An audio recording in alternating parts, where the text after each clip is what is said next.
கொஞ்ச நேரம் பேசாம இரு. சுமாரு என்ன கேக்குது? எனக்கு எதுவும் கேட்கலையே. இவ்வளவு நேரமா காது கிட்ட வச்சு கேட்கிற எனக்கே கேட்கிற உனக்கு எப்படி அந்த சத்தம் கேட்கும்?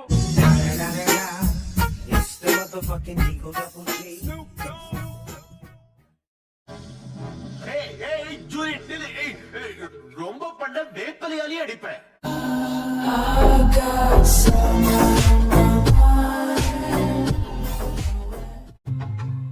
ஹலோ ஜாக்கி, உனக்கு என்ன வேணும்? யானைக்கு மூக்கு வேத்திருச்சுன்னா அது எப்படி தொடைக்கணும் சொல்லு.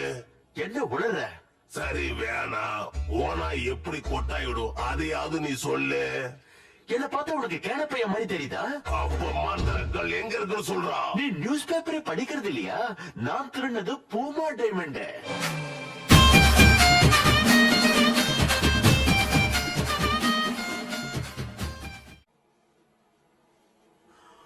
உள்ள வை. என்கிட்ட அது இருந்தா தான் இது காட்டும். ஓகே, எனக்கு டைம் ஆச்சு. உன் டிஸ்கவரி சேனல் கேள்விகளுக்கு அப்புறமா நான் பதில் சொல்றேன். இந்த விளையாட்டுல ஏந்த வச்சுக்காத, அது எப்படி நான் கண்டுபிடிப்பேன்? போடடே.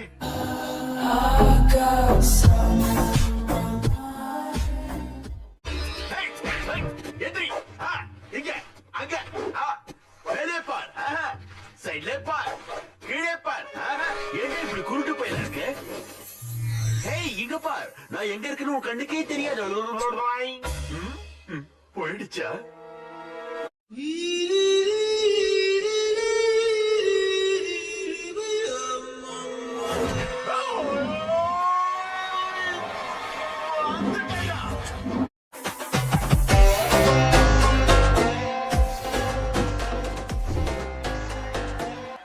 அவன் பிரமிட்குள்ள போறான், வாங்க போலாம். பாஸ், இந்த பிரமிடுக்குள்ள மம்மி எல்லாம் இருக்குன்னு சொல்லுவாங்க, பயமா இருக்குமே. டாடியே இருந்தாலும் போறோம்.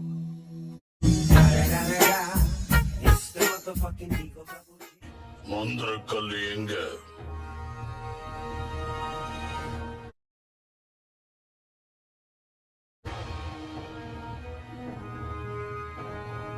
உனக்கு எதுக்குடா பேண்ட்?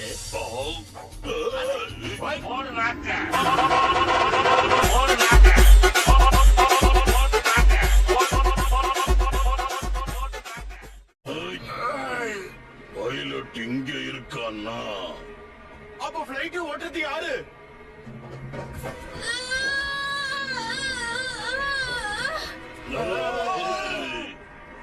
ஏன் காது கிட்ட வந்து கத்துறீங்க?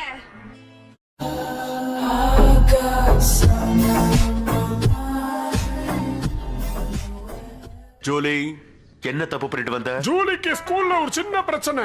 நீ போய் ஒரு கப்பு டீ கொண்டு வா. அப்புறம் இன்னொரு சின்ன பிரச்சனை. இந்த இடம் ரொம்ப பெருசா இருக்கு. ஒரு பாத்ரூம் போனா கூட நான் 1 கிலோமீட்டர் நடக்க வேண்டியதா இருக்கு. அங்கிள், இங்க என்ன பண்ணிட்டு இருக்கீங்க? பில்டிங் ஓனர் 3 நாளைக்கு என்ன வெளியே இருக்க சொல்லிட்டாரு. அவர் பில்டிங் ஃபுல்லா மூட்டை பூச்சி மருந்தடிக்க போறாராம். நானா இருந்தா மூட்டை பூச்சியை இப்படி நசுக்கிருப்பேன்.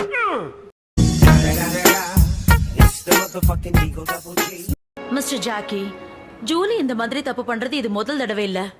மாடியில இருந்து குதிக்கிறது, ஒரு இடத்துல இருந்து இன்னொரு இடத்துக்கு தாவறது, இந்த மாதிரி நிறைய கம்ப்ளைண்ட் சொல்லிட்டே போலாம். அப்படியே ஜாக்கி மாதிரியே வந்திருக்கா. இவனை நினைக்கும் போதெல்லாம் எனக்கு சிம்பன்சி ஞாபகம் தான் வரும். அங்கிள்,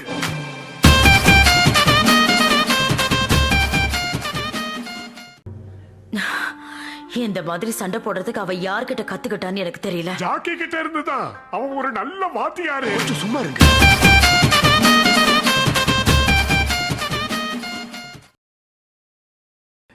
மேடம், தற்காப்பு கலைங்கிறது ஜேடுக்கு கட்டுப்பாட்டை தான் சொல்லிக் கொடுக்கும். மத்தபடி மத்த பசங்களோட சண்டை போடுறதுக்காக. தற்காப்பு கலைனா கராத்தேவா?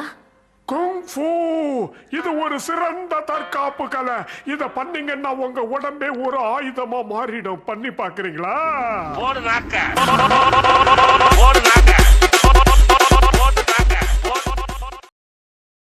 ஆனா அங்கிளை எப்படி தனியா விட்டுட்டு?